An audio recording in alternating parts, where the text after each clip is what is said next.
Looks like Facebook is online, but apparently chats aren't working right now. Whoops, I don't want that.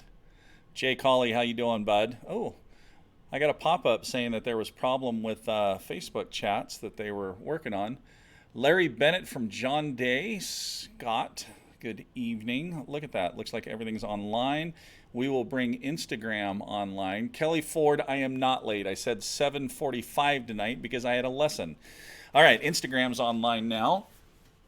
Michael Hamilton, bring on the highly valuable information. I like it. So, all right, Skylar Jensen from Facebook, good evening. Nate the Great, 816 from Instagram, hello, how are you doing this evening? Tuned Up Archery, Steve, glad to be here. Sean King, good evening from Washington. We have Bloodline Traditions, B Salts 580, Joshua J. Martinez. So we are getting a lot of people jumping in. Danny Coyman, how are you doing, brother? Mike Boyd, Anthony J. Boyd, Mr. B.K. Wilson, just did a lesson with him the other night. So Nate, I am doing good. Bailey Horner, how are you? So Kelly, my bad. Yeah, Kelly, make sure on the post. I know we've kind of been going, at the 7:30 time frame, but now this time of year, the one-on-one lessons are really starting to pick up, and a lot of times the lessons I run those at 5:15 and 6:30. So we're probably going to be going at 7:45 just because of the lessons right now. So. Danny's still ready to give my money for the bow raffle. I know. So Jim Davidson, good evening, my friend. Mr. Jim, thank you for the box of goodies from you and Ken and Steve and the crew there at Bendable Products. Oh, yes, guys. I just got a box in of goodies from Bendable for giveaways for this weekend up in Hayden and all the future seminars rolling through this summer. So. Hey, Kelly, you work too much. I know. Tell me about it. In fact, I talked to Eric, one of my hunting partners, today and said, okay, this weekend I'm in Hayden. The weekend after, we are jumping in my truck on Friday and going up to camp. And we are going to spend a weekend filming.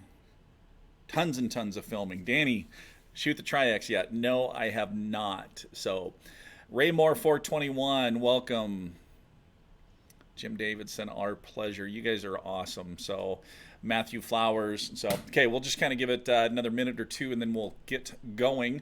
Appreciate everybody that added comments and questions throughout the day today on what they would like to talk about tonight. And actually, a couple of other things have popped up today as well, too. So, Tony Gilbertson, hey, Mr. Batiste, just bought an Alt X from Blacks Creek. Can't say enough about what a wonderful lady and business owner Sandy is.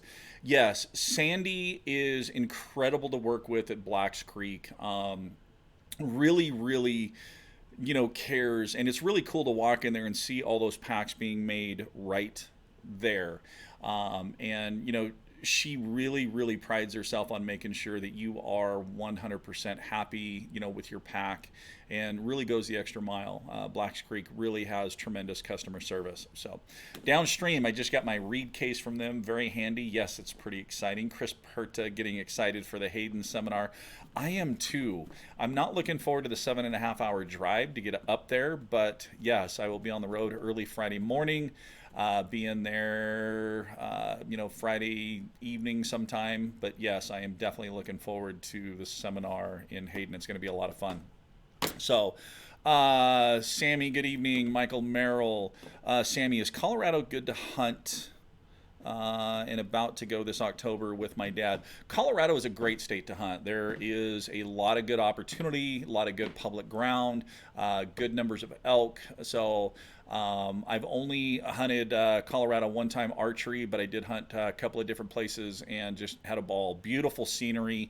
If you really like hunting elk in quaking aspens and pine mixture, Colorado is the state. So Victor Sanchez, good evening. Instinct Outdoors, good evening. All right, let's get rolling and into the good stuff.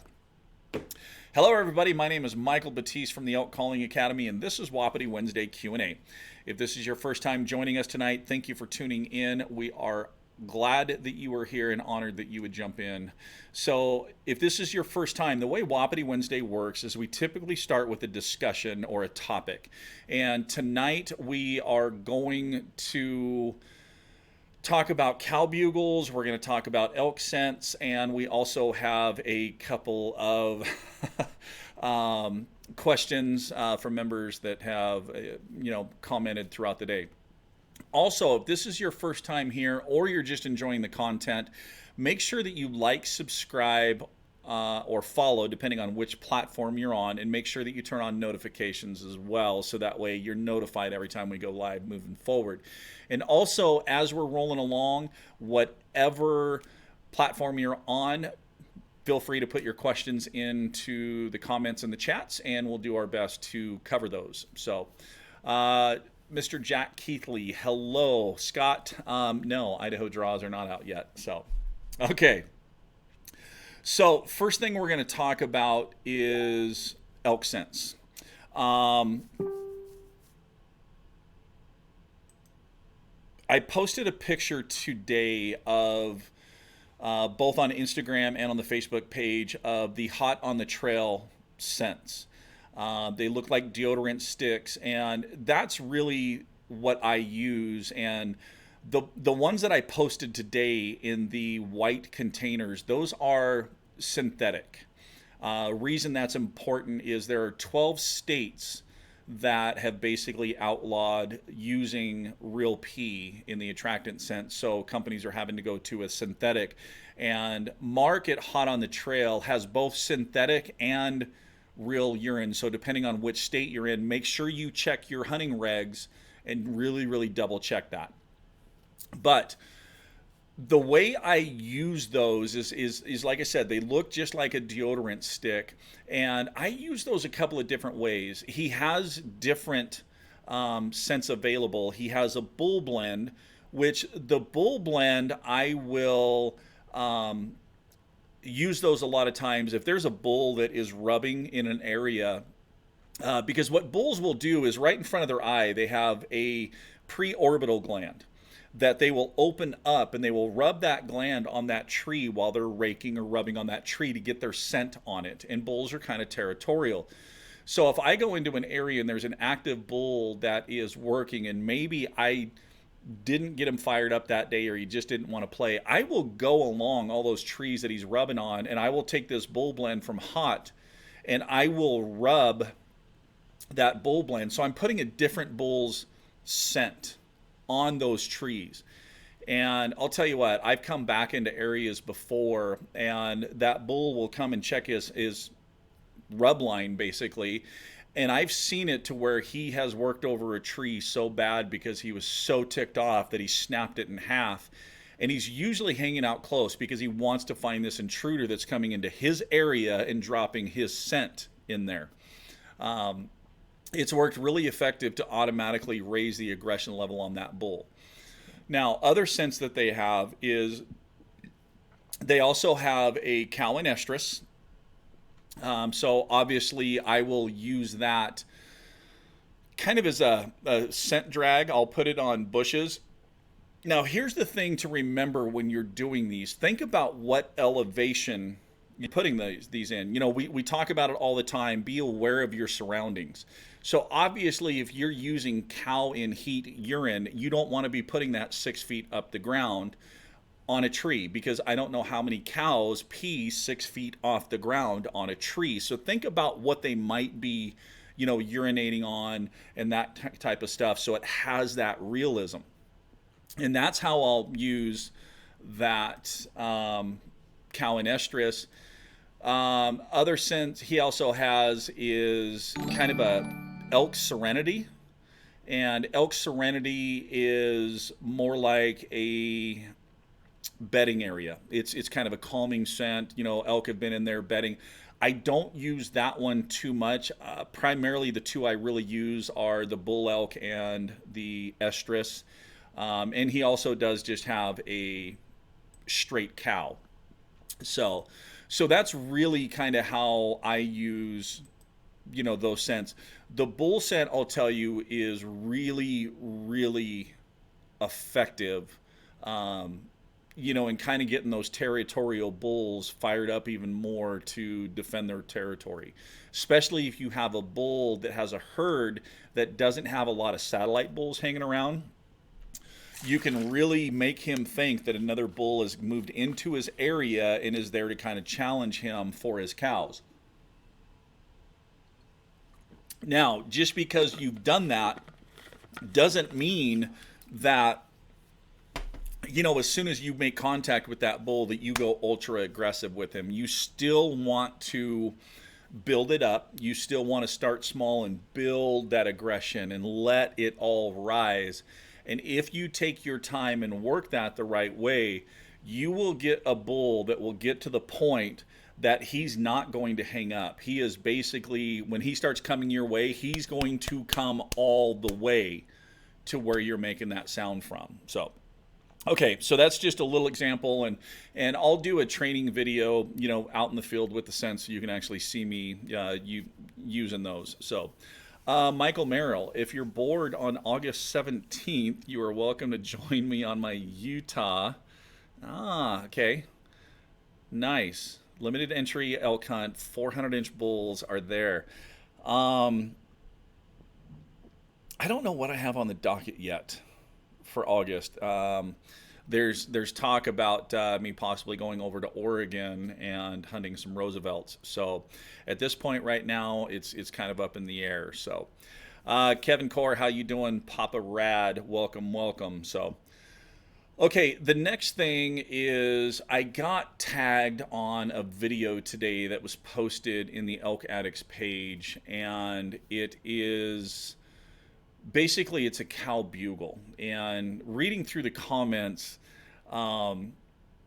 there's a lot of people, there's a lot of silly comments of, gender identity because it's 2019 and that cow just, thinks she's a bull. That's the gender that she recognizes with. Other people are, oh no, that's a bull. They cut off his antlers or he didn't grow back. No, cows will bugle. And a lot of times cows will bugle, a lot of times, especially this time of year through the summer, communicating to their calves. It's one of those things where it's just adding a little bit more emotion. It's almost like us kind of raising our voice to our kids to get our kids' attention. And that's kind of what the bugle is. The one thing about a cow bugle is it doesn't have the depth of a big mature bull. It sounds more like an immature bull. And at the end of it, they don't have that big growl.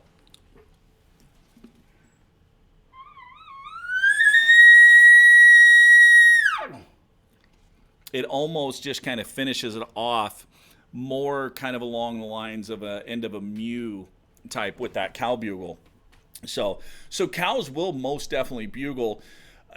By the time the rut really comes around and we're out there archery hunting, they're not bugling quite as much. I mean, you could still get a cow that may bugle occasionally, but not as much as kind of, the spring, early summer time frame. And on the flip side of that, bulls will mew. If you think about it, when a bull calf is born, he spends the first couple years of his life around cows and calves. So the communication that they hear every day is that mew. They both have the same voice box. They both have the same capabilities of producing all those sounds. So yeah, by all means, cows will bugle, bulls will mew. Do I use the cow bugle out hunting? No, I don't. So, but for understanding elk and understanding, what they can do and this and that, keep that in mind. So, let's see. I kind of jumped off this really quick.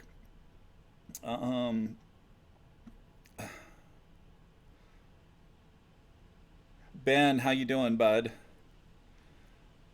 Okay, you guys are talking about bear hunting. First timer watching, looking to improve my elk hunting. Marcus Campbell, welcome. We're glad that you're here. James Coons, good evening. You came to the right place. Welcome, welcome. Danny, I can help him in Utah. So Michael Merrill. So Danny, Michael Merrill is on Instagram. He's the one that's talking about that hunt.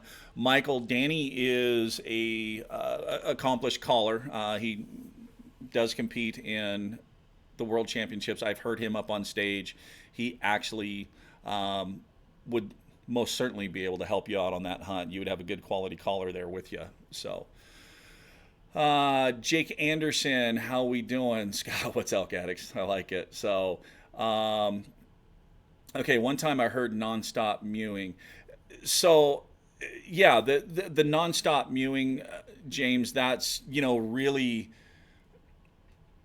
again, it's that emotion aspect, in that nonstop mewing, depending on what type of mew it was. It could have been a lost, distressed, it could have been that cow running around kind of doing that. Oh, let's see, what are the terms for it? Contact, buzz mew, demanding. I mean, there's a lot of terms, for that. But it's basically when they do that repetition, a lot of times there's heightened emotion involved. So you need to listen to what type of call that they are doing over and over again in that nonstop to know what's going on. On the flip side too, that nonstop mewing sometimes is if there's a herd that is moving, they're being mobile, kind of in thicker country, they will tend to mew back and forth a lot more just to keep contact with each other and know where each other's at. So again, it's recognizing what's being said so that you can understand the situation that you're hearing. And if you can recognize that and understand what's going on, that's going to help you determine on how you're going to set up and what you're going to say back and how you're really going to work those elk. So Michael, that would be awesome. Danny, PM me. Let's chat. So Danny, it's just Michael Merrill, Merrill. Search for him on Instagram and you guys can kind of hook up. Sorry, my comment got cut off. I heard it for like 30 minutes. I snuck in on the area and found a bull in a locust thicket rubbing his antlers and almost was like a cat in heat.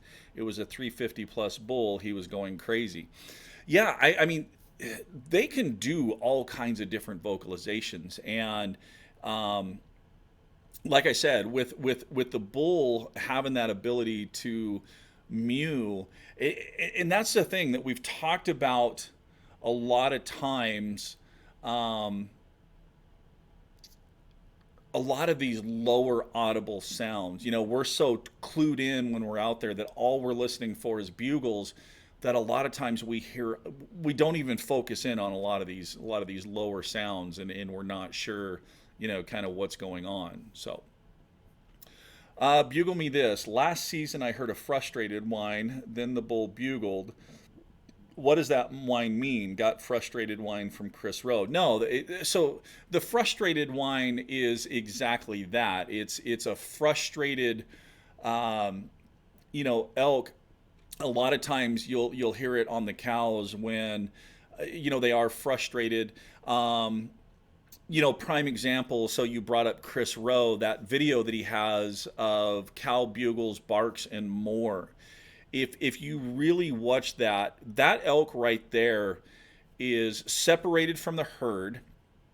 They are looking for other elk, and they're throwing a lot of lost mews, assembly mews, the cow bugle, regathering mews. They throw that buzz mew out there because nobody is responding, and they throw out that yeah, just a ton of emotion, wavy, and that's just frustrated because that elk is frustrated because nobody is responding. So the frustrated is something that, if you have a setup and you have a bull that's hung up and you can't figure out why he's hung up, and it could be that maybe he got to that point where he thinks he should be able to see the elk that is making that noise. Adding that frustrated whine in there sometimes, throwing that frustrated and then, immediately following it with an assembly mew and a demanding mew, kind of stringing all those together, you're almost painting the picture that this cow is losing her patience with that bull. And she's basically telling him, dude, if you don't hurry up, I'm out of here. I'm not going to wait for you forever. Donster, topic for tonight.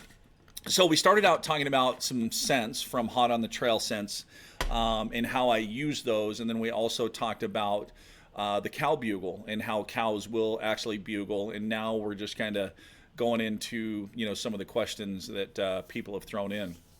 So Marcus Campbell, would you say if you use a higher pitch bugle, would that have more elk response than low deep tones? Not necessarily. I mean, that high pitch, that high ear ringing pitch does get a lot of good responses. The only thing is it really depends on where you're hunting, how many people are in the woods, if there's a lot of high hunting pressure, if there are wolves in the area. If there are wolves in the area, where are you doing that higher pitch bugle? If you're doing that higher pitch bugle out in the open where it can carry forever, no, you may not get responses, because elk have, they've had generations that have lived with wolves, and they've kind of evolved, and they know that that if they get too loud or too high pitch or it carries too far, sometimes that's just ringing the dinner bell. But if you're in deeper, thicker timber where the sounds are going to get knocked down, then yeah, that higher pitch could be effective. The low deep tones and the low audible sounds, those are effective because the elk have kind of, especially in wolf country, have kind of gone to those deeper tones or those lower tones just because they don't carry as far. And they can still rut, they can still display emotions, without it carrying too far and kind of alerting predators of what's going on. So, okay, so Marcus, hopefully that answered that question. Colton, welcome from Idaho. Lynn Vessels, Pat Finney. Michael, every time I hunt at a 3D shoot, they come in silent. What can I do to get them to talk?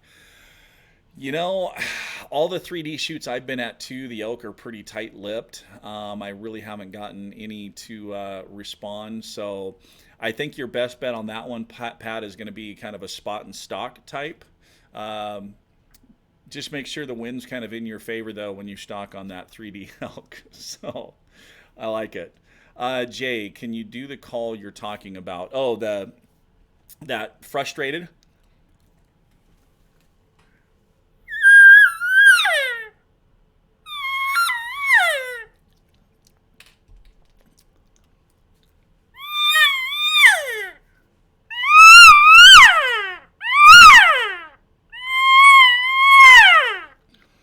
It has a lot of volume. It has a lot of pitch change. It has a lot of emotion. I don't know how well the volume is going to come through this mic because I have this mic set to where it's going to pull that down a little bit. But anytime you're doing high emotion sounds like that's where something, like the Game Changer, really is effective, because you don't have to blow as hard to get that emphasis on it.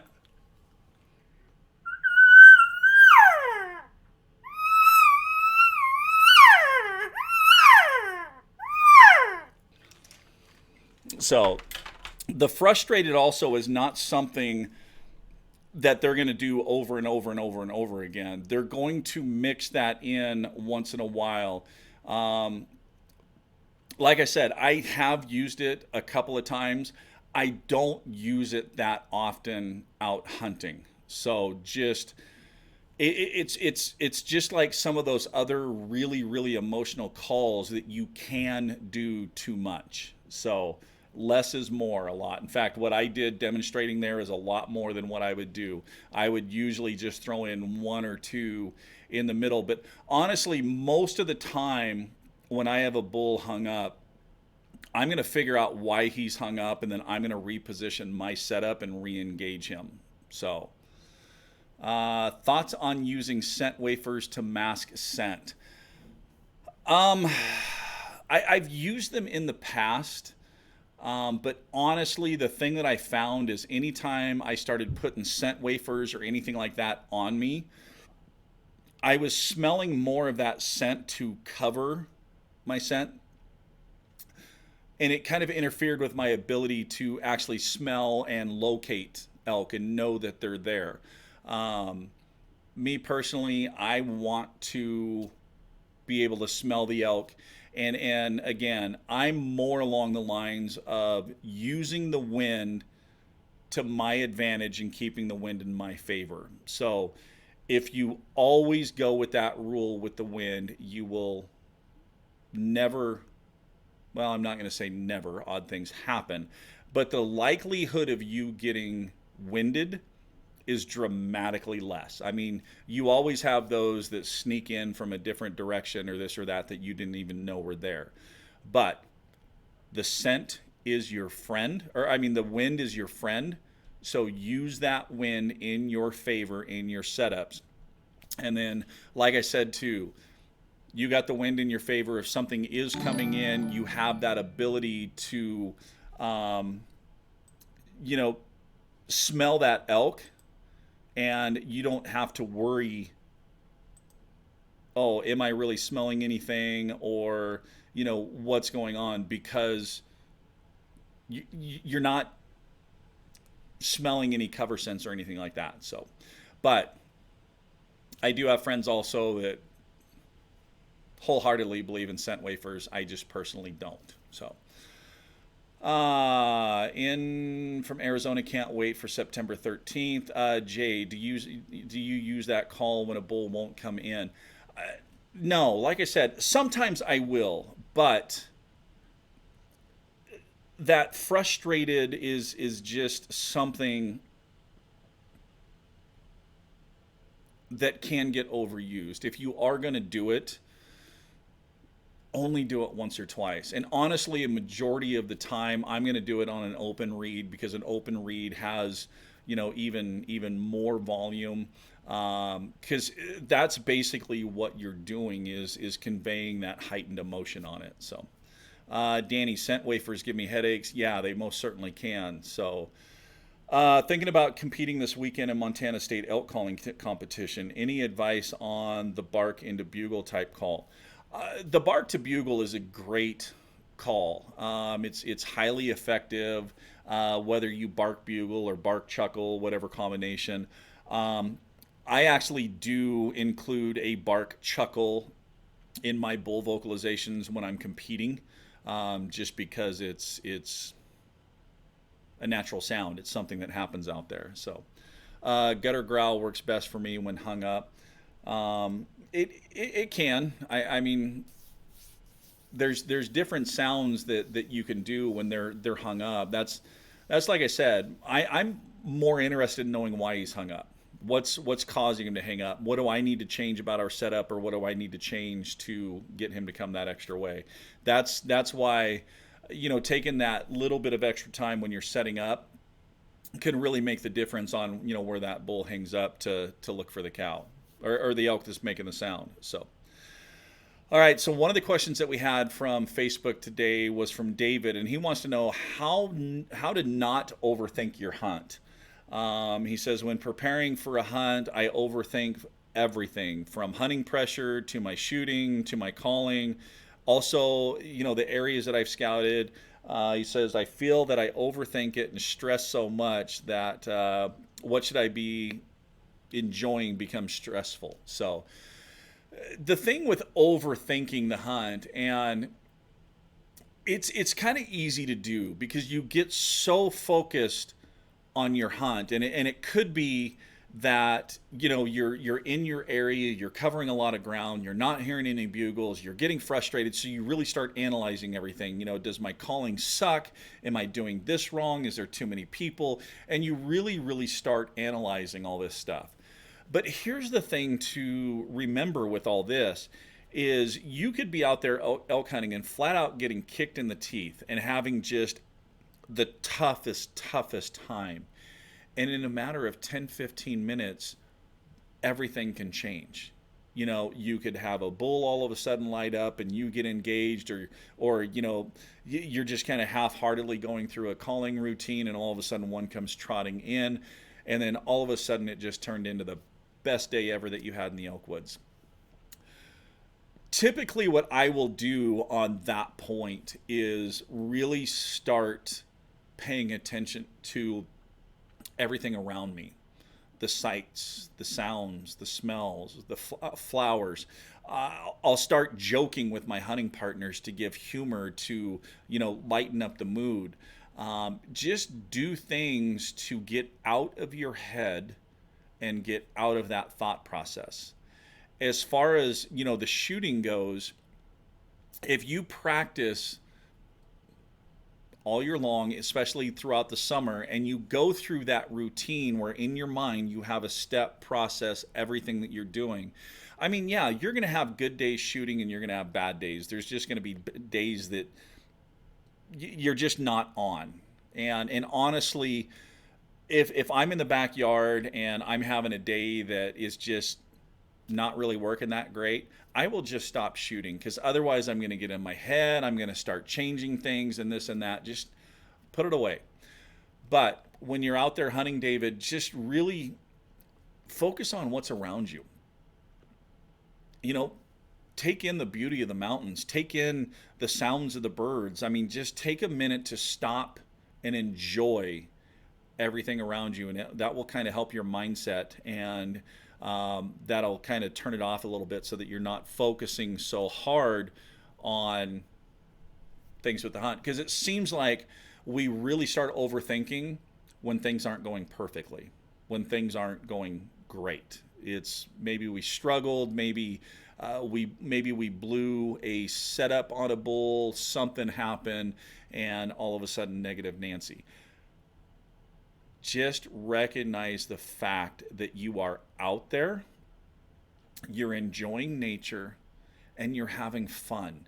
And you are experiencing things that a lot of people don't get a chance to experience. I mean, when you get around, we can all equate to this. We're all passionate about elk. We all love elk. We, hype up for it. Tap into that passion. And think about the number of people that never get to experience that. I mean, think about it. You start interacting with a bull, and you're calling back and forth, and he's responding to what you're doing. And try explaining that to somebody that has never experienced it before. You're going to have all this passion in your voice. You're going to have this excitement in your voice, and they're not going to have a clue. They're not going to understand why you're so excited about this. So take that time, slow down. And what's funny is when you slow down and you stop focusing on success and you stop trying to force that, it's amazing what happens when you just slow down and take a moment to enjoy. Okay. Michael, great advice to keep positive outlook and enjoy these processes. Things can change in a heartbeat, and people often blow opportunities because they've gone negative. I have seen this happen a lot. Not only negative, but they just start tacking all that pressure on. And unfortunately, a lot of people that suffer from this hunt for the wrong reasons. They hunt for likes on social media, not for the love of actually being out there. Hunt for the love of the opportunity that we have to. So the worst day in the elk woods often beats the best day of work. Absolutely. So Mr. Robert Gonzalez, how you doing? Hey, by the way, Robert, I loved your post that you put today with the poem. That was absolutely awesome. And in fact, I commented on it. Please send me a message. I'd love to hear your feedback and thoughts on those reads. So, Marcus, I hear some hunters use a bark-like sound right before bugling. Is that good to use in the woods? So the thing with the bark is it depends what bark they're doing before the bugle. Okay, if it's a full-blown nervous bark, I typically do not nervous bark first. I will wait for an elk to nervous bark at me, because basically a nervous bark is that elk saying, I'm not comfortable with the situation. I don't think you're an actual elk. I think you need to present yourself to me. Well, by flipping that and throwing it right back at him, you're saying the same thing right back. So, but if they do it kind of in a softer bark and then into a bugle, That's more of kind of a roundup bugle. That's a bull trying to round up his cows and round up the group and bring those cows to him. So it depends on what type of bark that they're doing, Marcus.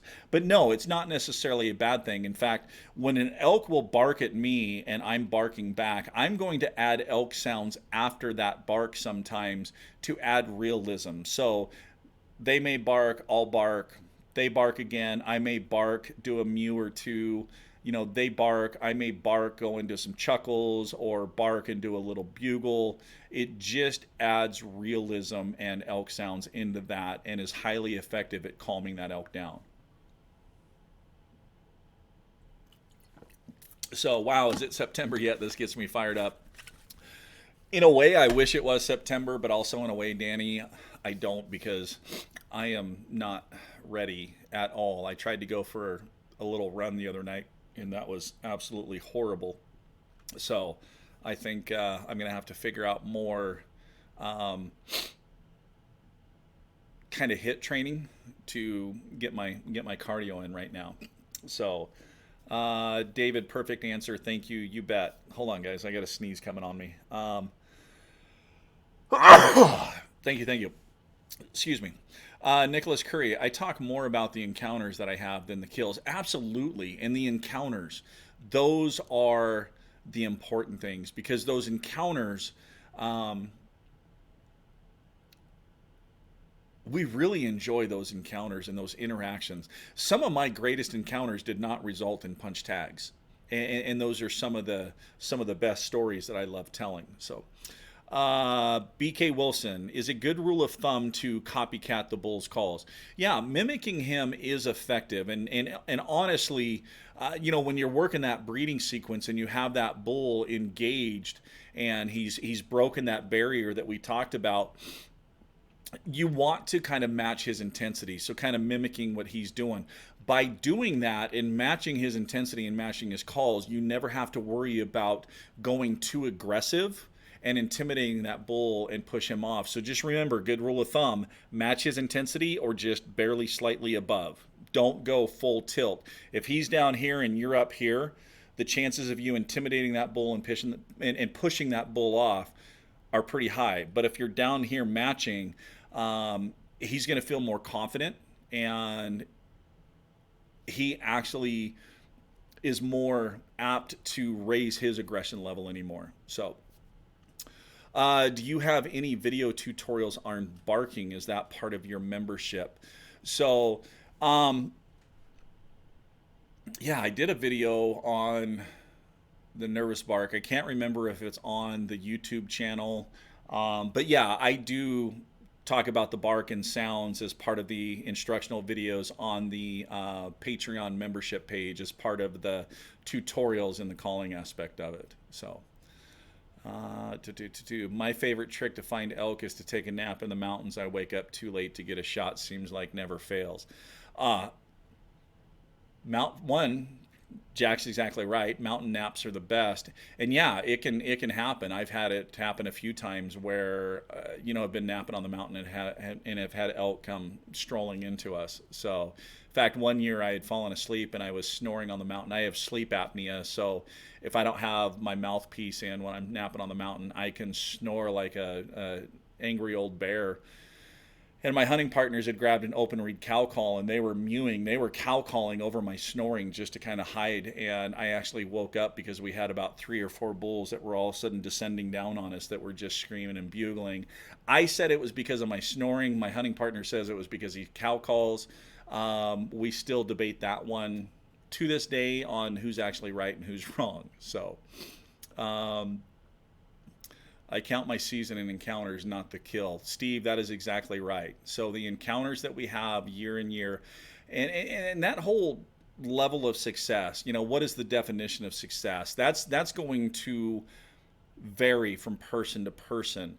In our group, if we call in a bull 40 yards or less, that's definitely within an effective shooting range. That to us is a successful setup. That's a successful encounter.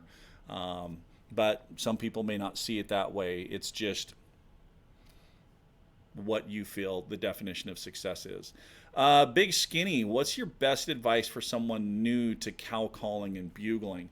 So, um, drills, a high to low and a low to high drill. That's just basically going to teach you the fundamentals. It's going to teach you control on the reed with tongue pressure and air pressure. And the other thing with those fundamentals too and those drills is it's going to give you muscle memory on hitting those different pitches and different tones. You're going to realize how much tongue pressure and how much air pressure you need to hit each of those. But yeah, drills and basics are, a fundamental that, need to hit on a consistent basis. So, Scott, come run with me. LOL, running 4 miles 3 times this week, tomorrow. It's not that I can't run. Running's not my most favorite thing to do. I do it, but because of the surgery and the swelling that I still have, running is not a good option right now. I do have a rowing machine at the house that will definitely get on that. So, Scott, I appreciate the offer, but I'm going to turn down the running with you right now at this point. So, Robert, remember, guys, never pass on an opportunity to learn all you can on elk you don't plan on hunting. The elk themselves are the best teachers. So, nice hat, Mike. So, Boppity Bob, appreciate that, bud. So, yeah, Bob's exactly right on that. So, let's say you have an encounter with an elk and he's coming in and you've already made the decision, you know what, this is not an elk that I want to put my tag on. I just want to interact with this elk. And basically take advantage of that. Try different things. See how much movement you can get away with. See what sounds he's going to respond to and how he responds to different sounds. Bob's exactly right. That's how a lot of this really comes in, and the learning process is by all of these encounters. And yeah, you can learn so much by each of these. Also, when that bull's coming in, work on different draws. Draw and let down, draw and let down. See how much of that you can get away with. So it's a great opportunity to learn. So if Wapiti Wednesday Q&A doesn't pump you up enough to make you pull over while driving and do push-ups on the side of the road, there's something wrong with you. So Nacho, are you saying that you pulled over and did a few push-ups on the side of the road? So I love getting a break from my 2 sets of twins too. Is that wrong? No, it's not. Sometimes, a break in the mountains is something that can really recharge you.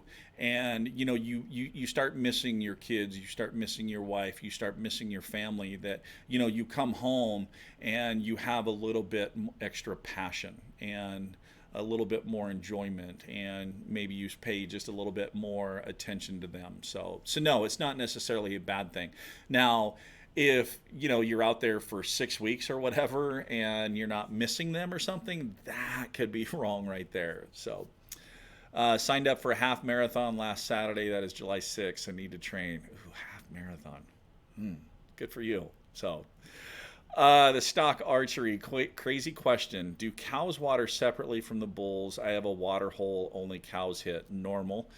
No, when they're together during the rut, no, they'll all water at the same place. Depending on how big the water area is, they may spread out.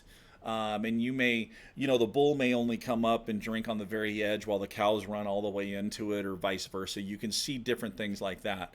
Now, this time of year, yes, they probably are separate this time of year. You may have some younger bulls still with the cows because they're, like I said, they're born, they live with those cows and calves until, 2.5 or so. That time they'll break out and they'll go with their bachelor groups. But the bachelor groups and the bigger herd bulls are not with the cows and calves right now. They're at higher elevations where cows and calves and lower. So if on your trail cam right now, if all you're getting is cows and calves, you have a camera that's in a nursery type area. So vice versa, if you have a camera that just has all bulls, you're in that bachelor group type zone. So how do you deal with the apnea and backcountry situations? Battery pack. So Hillbilly Hebrew, a couple of different things. One is I have the dental appliance. And most of the time, if I'm going backcountry, I'll take that dental appliance with a few extra bands just because it is lighter weight. I have looked at the portable battery operated CPAP options. I just haven't bought one yet just because I wanted to go that mouth aperture piece first just because it's lighter weight. It's something I can easily throw in the pack. um, it's worked well for me. Now in the base camp, I've done a couple of different things. I actually have the Goal Zero Yeti because I take that up to charge camera batteries and stuff, and I can actually run my CPAP off that if I'm base camped, and then I just charge that Yeti each day with either plugging it into the cigarette lighter in the truck to charge, or um, use a solar panel. So I'm not going to pull over if I'm already on my way to work out. I like it. So yeah, and we are 2.5 months out from archery. Farmer's walk, Mike. Yeah, and that's one thing. Weighted pack hikes, the hit training, and all that. There are a lot of options that you can do that you don't necessarily have to run. A lot of times, hiking up inclines with a weighted pack can get you ready if you're doing that on a consistent basis. So, how do you balance night bugling and waking up early enough to hike out in the dark every day, yet still get enough rest? That's where those, Andrew, that's where those midday naps come in. Yeah, there are, night bugling, you are sacrificing sleep. And remember, where we've talked about night bugling in the past, we will do it one of two ways. So one is, we'll get back to camp, we'll eat dinner, we'll let those elk get out into their feeding area and get comfortable, and then we'll go out to locate. And as soon as we have one located, bang, we're back in camp, we're in bed, and then probably getting up kind of normal time in the morning and then working. The other way that we'll do it, on kind of brighter moon nights, is we'll get up earlier in the morning and then we'll start locating, because since it is brighter at night, we can actually go in without headlamps and go that route. But yeah, midday naps, and that's why we carry the hammocks with us, those lightweight parachute hammocks. They're not a lot of weight in the pack, but you can most definitely, when the elk go to bed, and they're definitely sleeping for that 3.5, 4 hours, that's when we're going to yank that hammock out and eat a little bit, drink a little bit, and then take a nap. And you'll be amazed how an hour, 2 hour nap on the mountainside in that hammock can just refresh you and recharge you. And you're doing that every day. So, missing my wife. That's a knee slapper. She's not here, is she? I don't think so. So, all right, I sweat a lot from hiking, so I'm constantly worrying about smells. Am I good as long as I play the wind, or is there something else I can do to combat that? Um, no, Donster, the wind is exactly right. I mean, that's why you play the wind. Because the thing to remember, guys, is even with scent elimination products, you're never ever going to be 100% scent free. I don't care how good the scent elimination product is. I don't care how you use it. You're never ever going to be 100% scent free, because yeah, we start hiking in the morning, and a lot of times we're at lower elevation going up, and because it's cooler in the morning, we have more layers on. And as we start hiking, we start sweating until we get to that point where hot enough, and then we start shedding layers. Well, you've already started that sweating process. Another good thing to go with is a good merino wool top, because a merino wool is also antimicrobial, which means it will also stop um, the smell. I mean, I've worn merino wool multiple days early in the year and sweat in them a ton, and you can't even smell the sweat. So that's why I really like layering systems that build off of a merino wool base layer, kind of like scree gear. Scree gear is a great system that you can go from 90, 95 degrees all the way down to 0 degrees with their system and layering things, but it all is built off that merino wool base layer. So Donster, the two things I would say is merino wool top, merino wool bottoms, and use that wind in your favor. So, okay. Matt Flowers, I won't be able to be on when you go live, but I'll be back and watch it later. My question is, the area I'm looking at has lots of logging roads and is pretty flat. Where would you try to locate from? I don't want other hunters in the area to get mad if they hear me a lot. Thanks. So no, using logging roads are very, very effective to get around through a lot of areas because you can move quietly on them. As far as good location areas from, I mean, just take a look at the terrain around you, where you're bugling from. If it's pretty flat, your bugle is going to carry a little farther. You're going to want to spread those out farther distance before you locate again. But if you take that logging road and you come around a bend on a finger ridge, and now all of a sudden you're looking at a new face that where you bugled from last time probably didn't get over the top of that little ridge, then yeah, you may want to bugle there again. So there's not that defined walk 200 yards, bugle, walk 200 yards, bugle, walk 200 yards, bugle. It really depends on what's around you. But logging roads, we use old logging roads a bunch because, like I said, they are great for moving around quietly and you can cover a lot of ground. So, redfish and whitetails, good evening. How you doing? So, all right, let's see. I think that takes care of everything there.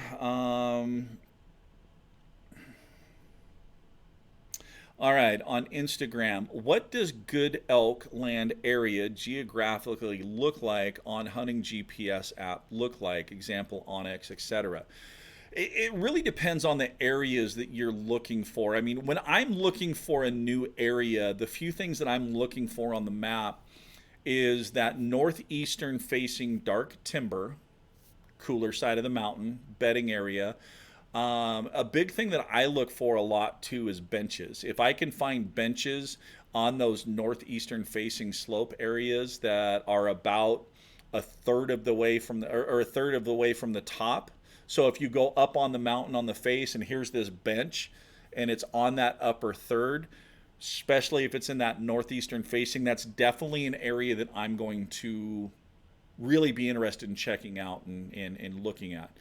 The other thing too is I want to find open areas, open ridge lines, lower open meadows, things that they could get into and feed at night, especially if it's a dark night. They're going to want more open areas.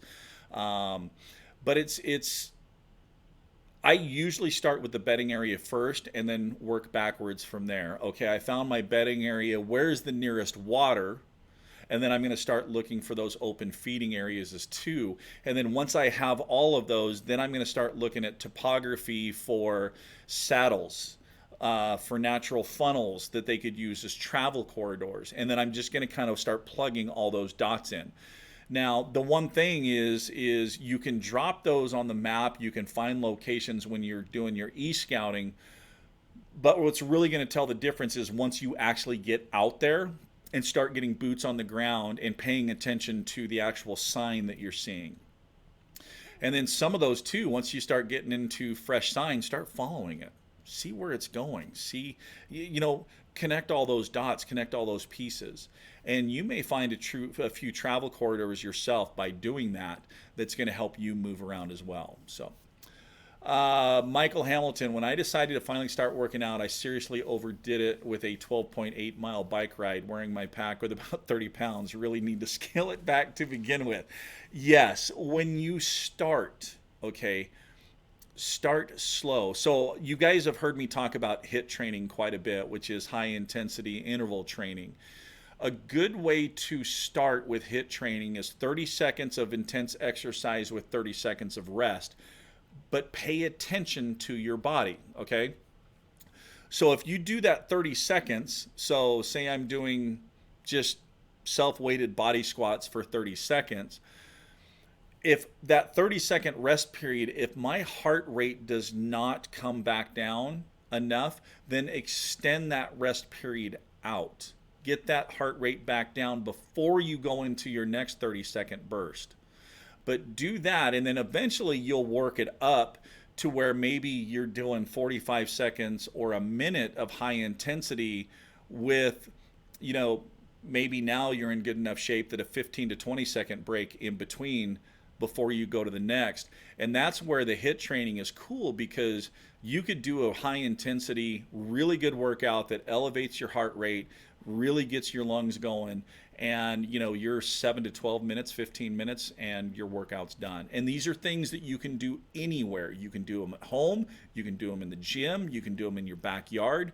Just get creative with it. So Scott, also have sleep apnea. Good to hear about the mouthpiece. Yeah, the dental mouthpiece, I want to say it was like $1,500. I actually went to a sleep apnea dental appliance place to get it, and yeah, it definitely helps. It just basically pulls that bottom jaw. They'll take a cast of your mouth, and it's custom made to fit for you.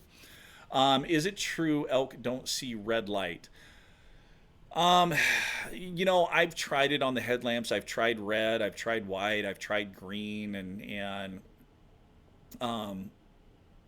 the red and the green don't carry as far. So I think from a distance, no, but I don't know. You get close enough, it doesn't matter what light is, what color it is, they're gonna booger. So on night bugling, get one bugle, make note of where he is, and leave. If you get them going, they may bugle through the night and will be going to bed earlier than normal. So yes, when we're night bugling, as soon as we get a response, we don't stay there and continue to interact with that elk. We made that mistake in the past and actually called in bulls in the dark. So as soon as we get that one response, we have the information we needed, we shut up, we get out of there, we're back the next day. Turbo Dave, been dealing with elk in northern Idaho barking instead of bugling. I can't figure out how to do this. Any tips? So the bark is basically, you're almost hitting a middle note, like you're going to start a cow call, and then you're adding your voice into it.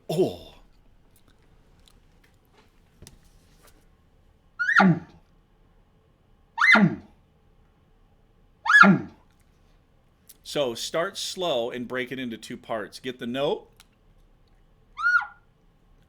and then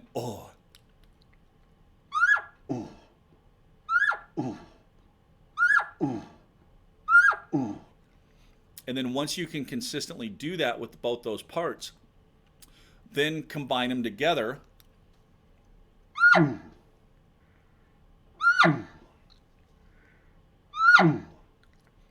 And then once you have those, then you can speed up and force that air.